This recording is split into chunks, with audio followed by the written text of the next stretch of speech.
reason why this room is called Indie Baby Food. We want to bring some pure experts into the room to kind of talk to the group as if they never heard of these things, so that you guys can digest it well and start putting a course of action together to get it done. My name is CEO Self. I am a music entrepreneur here in Atlanta, Georgia. I own Rain Forever Music Group and Rain Forever Music Publishing. I have extreme passion for the independent music community, and I really want to make sure as many people within the independent music community can have the tools necessary to really live off their career.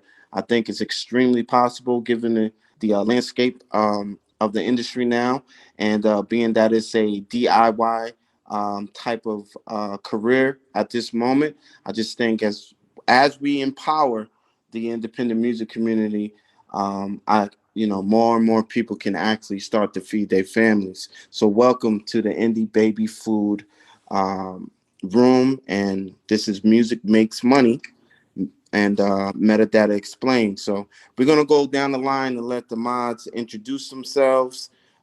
Juice, go ahead. Hey everybody, I'm Juice. Happy Wednesday. Um, I'm the co-owner of Rain Forever Music Group. So I hope everybody can enjoy and get something out of this club.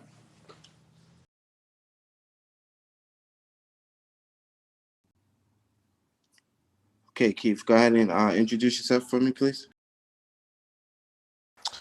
Oh, I didn't see I was next. Sorry about that. Yes, I'm Keith. I'm from London. I'm metadata specialist, strategist, analyst.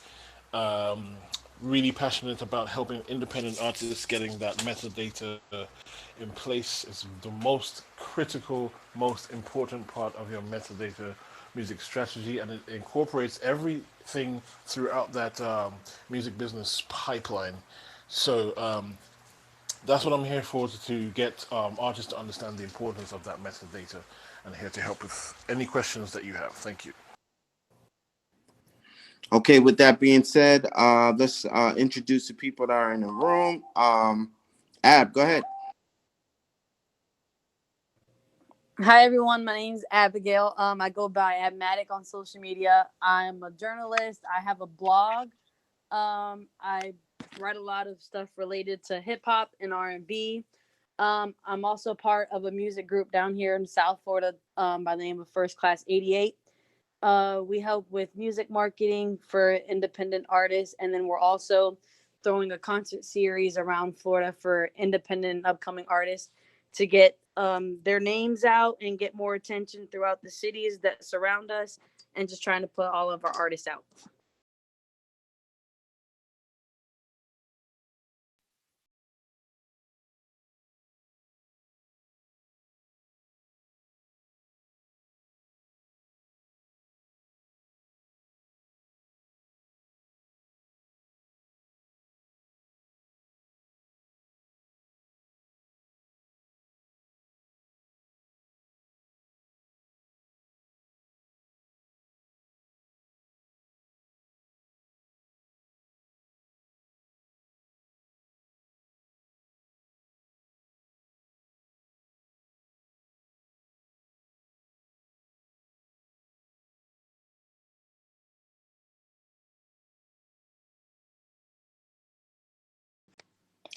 Hey, how you all doing? My name's Bina, or also known as Bob. Thanks for inviting me up on stage. I'm based in London. I've been in the music business for about 20 years now. I'm a lawyer. I currently work in publishing.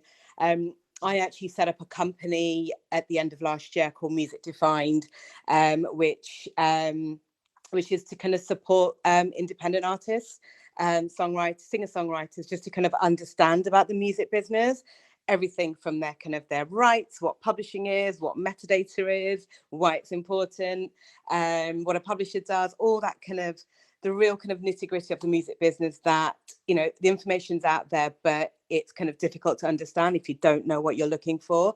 So for me, it is exactly what this kind of group is all about. It's all about breaking it down, helping artists, singer-songwriters, to understand the business and just kind of empower them to make decisions, make their own decisions, be confident, and to run their business. Because at the end of the day, being a singer-songwriter, it's a business, right? You're a creative, but it's also a business. So that's me. Thank you. Awesome. Hi, everyone. Thanks for everyone being here. I'm Adriana Mateo, and you can find me on Instagram under that handle too, which is on my profile page. Yes, that's Oprah next to me. I met her backstage on Broadway. Recently made my Broadway debut before everything shut down. But otherwise, I'm a solo violinist, singer, songwriter, and actress, and I'm really glad to be here. Hey, I'm Nakeem Grace, R&B artist, Florida R&B artist. I just make great music for the soul, and I'm just trying to be one of the greatest and will be. Super dope, super dope. So, first and foremost, I want everybody to understand what you have to understand about the music business is one, it is a business, and in order for business to be achievable and profitable, you have to understand certain foundation key points. This particular room is about metadata. So the first thing I really want to happen right now is I want Keith to kind of explain what metadata is, as if someone's never heard of it. Okay, so I've really been trying to find a simple way to explain metadata. One of the ways I've been doing it in the past is when you think about, depending on how old you are, you would have either interacted with a vinyl, a CD, or a cassette. And so you put yourself in any of those categories. But you would have noticed, like on the CD, for instance, there was a booklet in that CD. You pulled it out, and you would open it. You would see images, and you would see a bunch of writing, right? That's metadata, right? But the writing would have had like producer, it would have had all the lyrics, it would have shown you all the information about the label, the publishing information, the background vocals, the instrumentalists, the singers, everybody. That's essentially metadata. Same thing with the cassette. It had that little leaflet that you would have pulled out, and on the vinyl, it would have had the metadata on the sleeve on the back. That's metadata, right? And that's how metadata appears on a physical product. Now that we're in the digital space, they've literally simply just taken that metadata and transferred it into a digital format. So like when you go on iTunes and Spotify and you see the artist name, the song name, the title of the song, the song title, the duration of the song. You may see a version, it may say remix, it may say, extended version or motion picture soundtrack version. All of that information is metadata. But how do you make sense of metadata? Metadata comes in two strands. Metadata is simply defined as information about information. So there's two sets of information. You have the first set or the first strand that is telling you what the metadata needs to be, right? Or the title of the metadata, which is song title, artist name, version, duration, genre, etc. Right?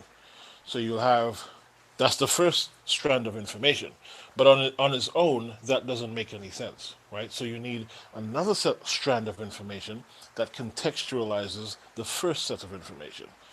So, artist name, Beyonce. Song title, If I Were a Boy. Duration, 3 minutes, 5 seconds. Genre, pop, version, extended version. Right? That's on the basis of what metadata is. Information about information. Information that tells you what another set of information is. I don't know if that makes any sense, but that's what it is at the basis. So Keith, of course, that it makes sense to people like you and I. It's definitely super imperative to understand why the basic understanding of metadata is important, because at this point of the digital media, in the digital space, metadata is literally how money is made for the music you create. What are some of the craziest situations that you see happen when independent artists don't know what metadata is? That's a good question. One of the things that I really hate to hear is that, so my name is Keith, and there's another Keith out there that is getting my royalties. That's the one that really burns my heart, right? Because it means that one of the keys metadata is not in place, or does not exist, or is inaccurate, or it had been uploaded inaccurately. There was a spelling mistake. Something's wrong somewhere in the metadata, or there is no metadata. So the money happens to be somehow is flowing through another Keith with a very similar name or similar genre, etc. Right? That's one of the craziest things that happens, and it happens actually quite frequently. Right? Other artists are receiving monies from another artist that they're not even supposed to get. That's because of the metadata. It's not in place. Something's wrong somewhere and needs to be fixed. The other crazy thing is that a name could be spelled wrong, right? You know, they can spell my name like people often do, Kieth, and not Keith, right? So something as simple as a spelling mistake can either severely delay a payment or not have the payment come through at all, right? And then the other thing is that people aren't aware that data isn't up to standard. It goes into something called a black box. I don't know if I'm going ahead of myself here. No, no, no. You're right on time, because the name of this room is Indie Baby Food, right? So we're gonna take small steps, but this Yeah. black box is exactly where we're heading to, right? Because music makes money, and within this black box, there's a ton of money.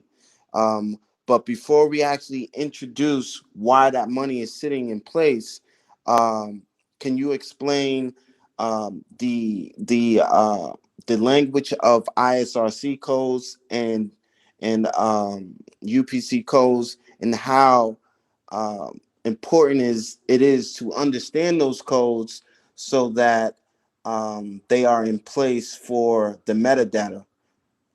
Okay.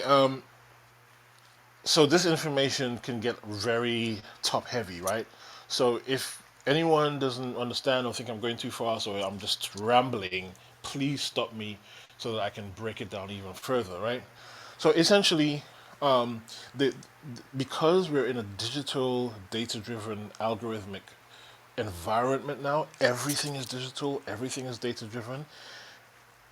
Data is quadrupling, right? There's so Netflix has thousands of movies, Amazon has thousands of, has so much content on it and data on it. So everything is just so much.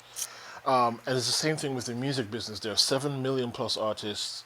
100 million songs are being uploaded to digital platforms every year. How do we now manage all of that information? How do we know that, self, this money that's come in belongs to self, or this money that comes in belongs to Juice and belongs to Adriana? We have to sift through all that data and ensure that the right monies are going to the right people. One of the easiest ways to do that in the digital space is through codes and numbers, or alphanumeric numbers.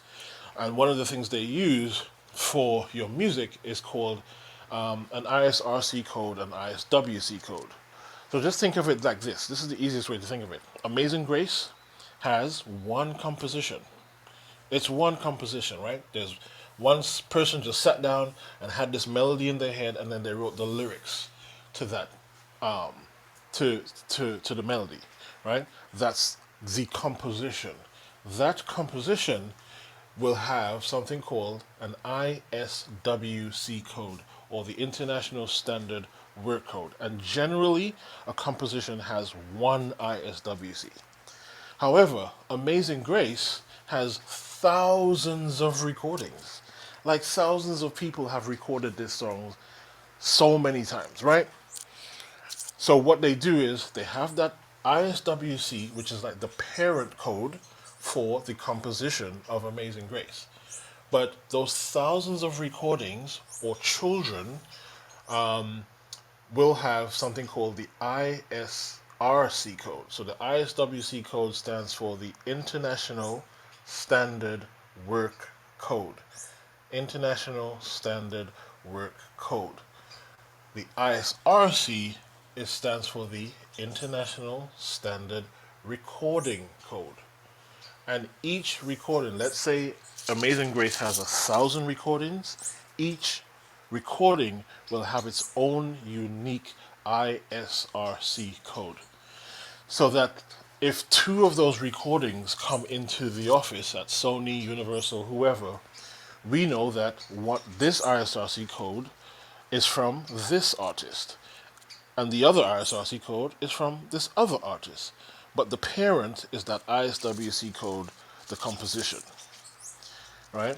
And I'll stop there because I don't want to just, you know, is everybody understanding that? Does that make sense to everybody? Do you guys have any specific questions that will help you better understand the reason why this is currently important for the career of an independent music entrepreneur? There are no crazy questions. There are no bad questions. Don't feel ashamed to ask, because even even professionals like myself in the industry, it can be very complex, right? So feel free to ask any questions that you may have, so that we can make it clear. Um, oh, that was me, but oh, thanks. Okay, so I have a question about ISRCs actually, because I know it's actually better to purchase an ISRC, but if you have, say, a couple songs from before you knew this information, and say DistroKid gave you an ISRC, like, would you recommend like buying ISRC, sorry, and replacing them? Is that even possible? Is that something that you should just let go and just keep recording? What would you advise? Very, very good question. And this question gets asked a lot. So think of the ISRC code as your social security number, right? So let's say self. I don't know if you're married or whatnot, bro, but let's say you got 10 children, right? And they're all Hold up, hold up. Oh dear Lord, don't say it. Don't say it. Please. okay. I'll go down Keith, to just, five. just so you know, Keith, Juice is Yeah. my wife, and you just Oh don't wow. stop that. Oh wow. I didn't know that. Sorry. Yeah, don't give him Okay. no ideas, okay? I don't need to be knocked up again. Okay. No. Let's assume that Self and Juice had quintuplets, right? That's that's one go in one go, right? Quintuplets, right? They all look like Juice and Self. They all sound like them. They walk like them, talk like them, have same eye color, blah blah blah, whatever skin color, but they all still have individually different social security numbers that they have for life. It's the same thing with the ISRC code. That ISRC code stays with that song for life. So if DistroKid gave you that ISRC code, you want to keep that ISRC code with that song. Because on the back end, because when that song goes out into the market and it starts generating revenue against that ISRC code, and then you try to change that, the headache of changing that, one, and the monies that are attached, and Aaron, you can jump in here and give your point of view to that ISRC, it really makes things crazy, because there's one ISRC code that says this ISRC is tethered to this song, but then, you know, Months later, another RSRC code that no, actually, in fact, this RSRC code is tethered, and so it's like, well, what on the back end of managing that, it's crazy. So we really don't like RSRCs to be changed ever because it's the biggest headache. Now, you may have like a massive organization or a massive star or big artist or something that working with a massive publishing company that wants to change that RSRC for whatever reason. Maybe they're doing a remaster or something or whatever. In that case, that's the only way you may do it. But as an independent artist, once an RSRC is tethered to your song, leave it alone. Do not try to change it for any reason. So you said DistroKid issued you with RSRCs. Keep those RSRCs. Keep that in your keep that somewhere safe, that you know where what RSRC that is. And then any new songs you write, if you want to purchase your own block of RSRCs, then you want to attribute those RSRCs to your new songs, right? But don't try to go back to your old catalog that already have RSRCs and change those RSRCs. That is a no-no in the industry. Yeah, see what happens. The reason why it's a no is because all the money that you can possibly make with those records uh, then gets lost. And Keith was heading into that conversation. Well, that part of the um description of what metadata is and where it ends up if you're not doing your due diligence and understanding proper metadata inclusion with your music.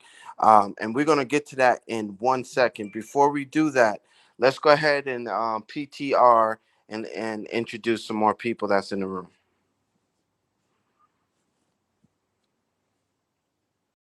I think Chris was the next person. Okay. So for all the new people that's on the stage, if you haven't been listening, this is effort. I'll do it myself. This is the new club here on Clubhouse. This particular room is entitled Indie Baby Food. And what we're talking about right now is music making money and how it makes money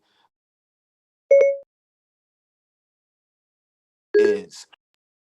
The reason why we call this room Indie Baby Food is because we're trying to find a grassroots conversation and not really talk to the independent music entrepreneurs as if they understand what metadata is, but actually teach them the basic understanding of what it is to do proper metadata encoding on your music, and actually why is it important to do some DIY learning of how to become metadata aware when it comes to your music creation process. I think Chris is the newest person into the room. You want to introduce yourself? Well, actually, let's go back and introduce Juice and Keith for the new people, and we'll start with you, Chris, when it's time to introduce yourself. Hey everyone, I'm Juice. I am the co-owner of Rain Forever Music Group out of Atlanta. Um, I love to empower the spouses of these creative people who are in our lives learning this metadata. Um, so yeah, that's what I do. Happy Wednesday.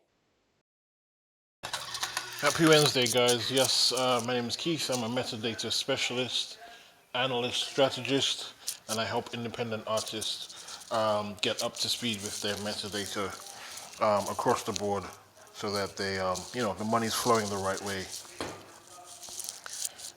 Thank you.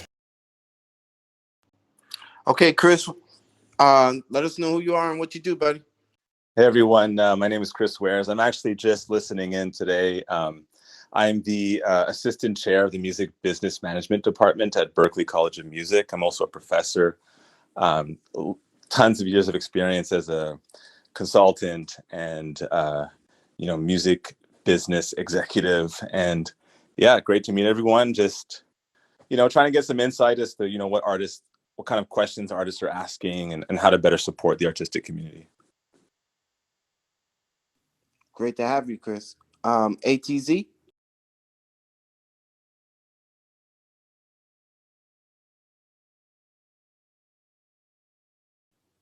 ATZ.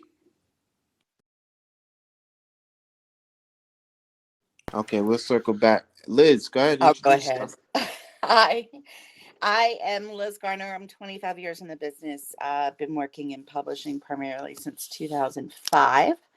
Um, Learned from the best. I know Keith and Aaron, they are part of my weekly class. I have a music publishing 101 group on Monday nights at 6 p.m. Eastern Standard Time. We cover everything from the basics to copyright. I want to go deeper with Aaron on copyright law, but I don't know if people can keep up yet. So we'll get there. I have had Keith on a couple of weeks ago. I cannot stress how important metadata is. It is as important as copywriting your music. It is the stamp. It is the thing that tells DSPs and other services who you are, who the writers are. Like, it's as important as copyright music. So I mean, copywriting your music. So I can't stress the importance of the metadata. So thank you for having this, and thank you for asking me up.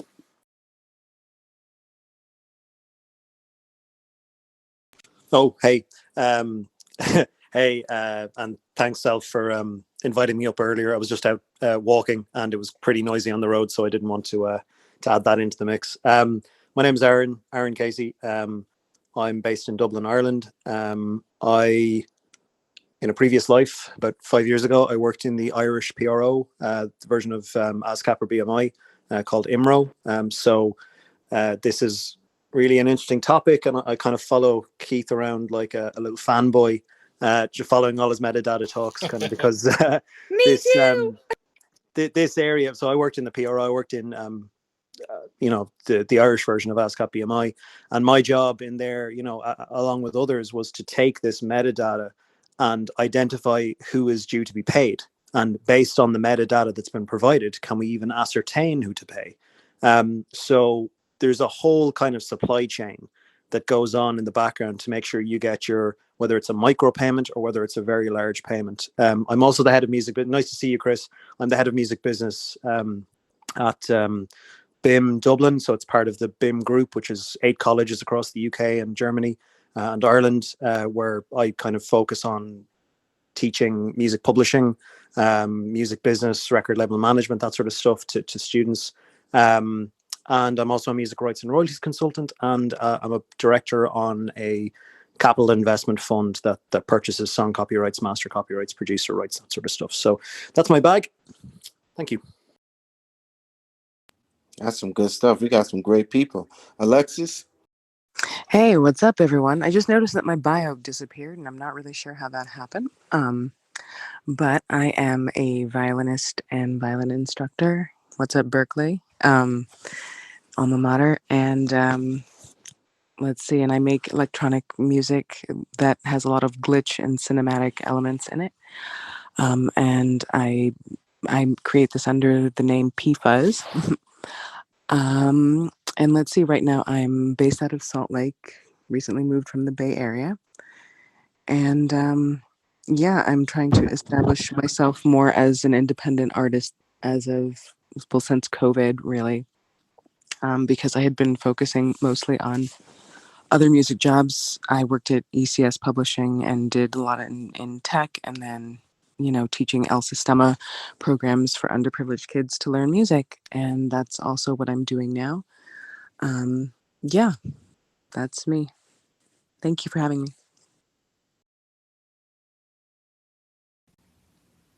Hello, hi. My name is Sung Hee. I also go by Sunny, and I joined this because I saw F it, I'll do it myself. I totally love this.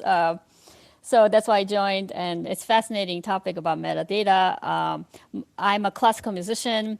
I started out, like that, but I've released 5 solo albums so far. First 2 with the commercial label, and I learned so much what not to do. So the last three I launched myself. I didn't know what I was doing, but throughout I learned so much, and including metadata things. And now I have my own record label that I have structured so that the rights, the 100% royal rights goes back to the creator, which are the artists. So I'm so passionate about waking up classical musicians, and so that we could be our own company. Like I have this music entrepreneur lecture titled "You Are the Company," and I just want to empower a lot of the young classical musicians coming up that you don't have to stay status quo. You don't have to look up to the gatekeepers to let you in. You could do it yourself. So that's my background a little bit. Thank you. Absolutely, absolutely. We are going to take Gary next, and then we're going to get back into the conversation. How y'all doing? My name's Gary Archer. I'm from Oakland, California. I'm in the music industry, run a couple labels. I don't know if anyone's ever heard of Mac Dre. Well, I was his manager, and I run his label when he was alive, and I still run it now with his mother. I also signed Mr. Rest in peace. I also signed Mr. Fab when he was 17, and I'm still his business partner. We own the music label as well as the Dope Era clothing line with the store downtown Oakland. I own a tech company called Gager. We evolutionized the like button to give you better feedback with a touch slide bar thing. And I just popped in the room because like maybe there's something I don't understand about metadata. I've been I don't know what is it just the like the publishing, the writers and stuff like that in the background, the BPMs and stuff like that. What is there any extra data that maybe I'm not thinking of that goes in there? Okay, that's a great question. Keith, you want to step in? That's a perfect question. So metadata is one of those things where, by the way, I have a free metadata sheet from Sony Music that I give out to anyone who wants it. It gives you the basic data entry points that you need to have in your metadata. You can have a lot of metadata. The more metadata you have, the better for you. The more metadata that sits on multiple platforms, on the internet, etc., it's better for you because a lot of times, and Liz and Aaron can attest to this, if we can't find you, we have to go searching for you on the internet. If we're trying to figure out if you're actually the producer of this song, or you're the publisher, or whoever, and we don't have that information on our database, we have to go searching for it. So that's why your metadata is so important. And what I want to do now is I'd like to do a practical example. If everyone's near their computer, or near a computer, preferably not the mobile, if you can log on to musicbrainz.org, MUSICBRAINZ or Z, musicbrainz.org. When you get there, you want to type in Rihanna, Rihanna, in the search bar, and you'll see a list of names come up. Her name usually appears at the top. Click on her name, and then when you get there, anybody just tell me what you're seeing when you get to that page. Gary, it sounds like you were out, so you may not be able to see it. I know I'm trying to take a mental note though. Music Brains with a Z. So Yeah. I'm part of the class. I'm part of the class. I'm just driving. Yeah, yeah. You sound like you're in a car. Musicbrains.org, right? Gary, just connect with me offline, and I could talk to you about some of this stuff. I appreciate that. I already hit your Instagram. Thank you very much. I'm gonna sit in and soak this up. Thank you very much. Yeah. So, if anybody is anyone I'm on the here. page, yeah. Yeah, I'm on the page. So you've got Rihanna listed first, then Rihanna Johnson, then another Rihanna spelled with an H differently than Rihanna. Mm. So Then click you've on the got, first. Click on the yeah, first the Rihanna. first one. Yeah. Okay. It says Her Barbadian. entire And yeah. So then it Yep. comes up Robin Rihanna Fenty. Someone else was saying something. What else do you see? yeah, her whole discography comes up. Hmm. Her entire discography, every album, every EP, every single, every remix, every feature, everything is here with all the song name, the title, the featuring artist, everything is there. And you can go deeper into these links. When you click on these links, it will give you some more information about the song, the genre, the duration, everything. But on the right hand side, on the top right, you also see some other information about her. All of this, in fact, is metadata, right?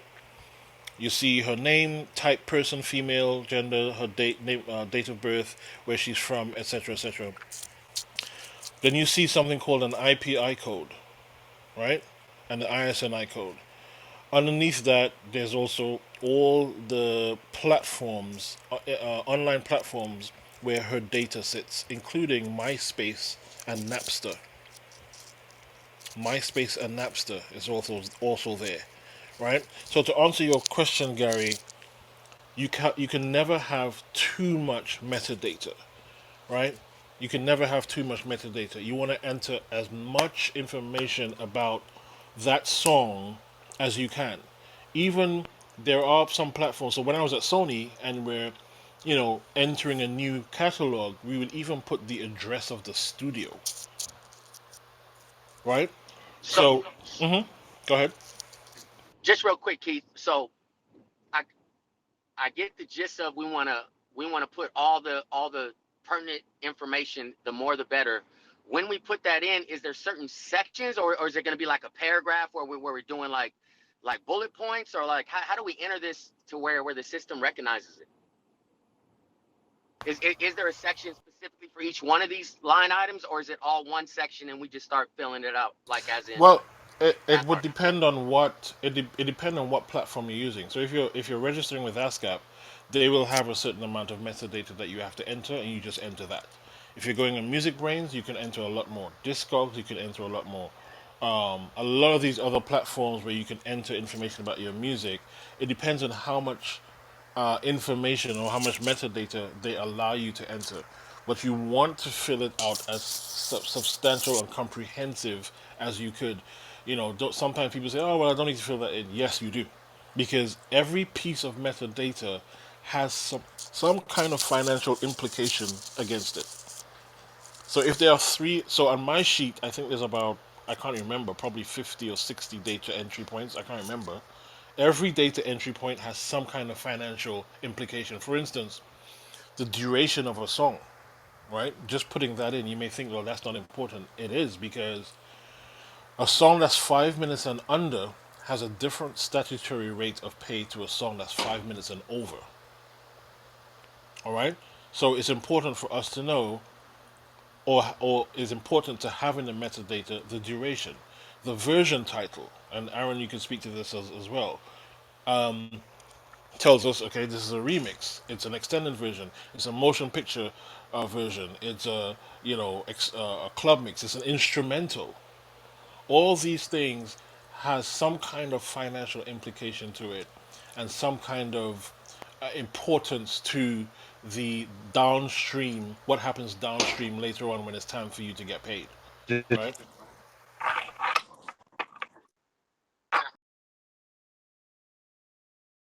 Sure, go ahead. Take it next.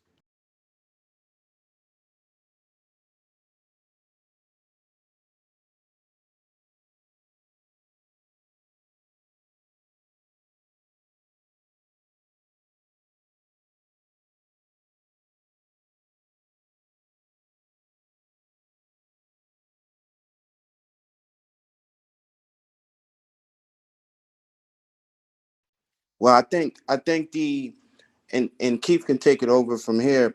There is, when you're preparing the release and that metadata, you include the simple answer is yes, because the streaming platforms such as Spotify, Apple Music, and Tidal, the algorithm seeds certain keywords that are emotionally driven. So emotions, feelings, and descriptions of the song and stuff like that. All that should be included within the metadata, because it helps the algorithm position which playlist it might work for and what artist it may sound like. Um, So that strengthens your opportunity to make playlist placements when you start pitching playlisting, when it when you go to release that record. Keith, you want to add? Yeah, I think he may have been mistaken. Like, probably referring to more like, should you? How do you? Um, you're releasing a single, and then you release the album later, and that single is on the album, right? That's kind of what you're getting at, right? Uh,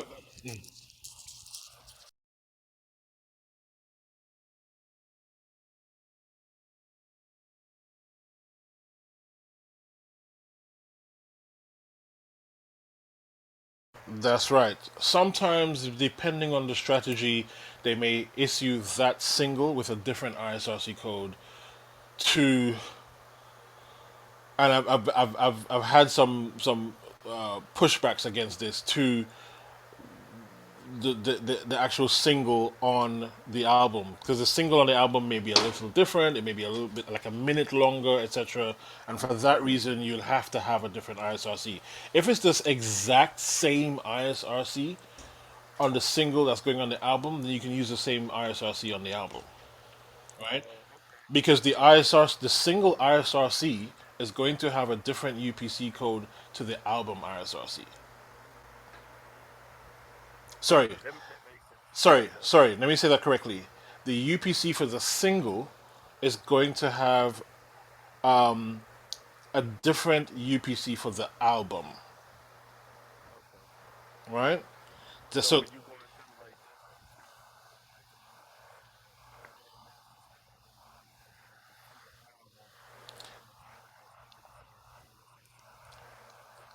no, you enter the same ISRC, but it will have a different UPC.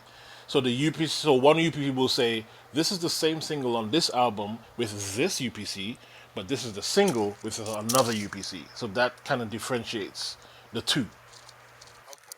Yeah.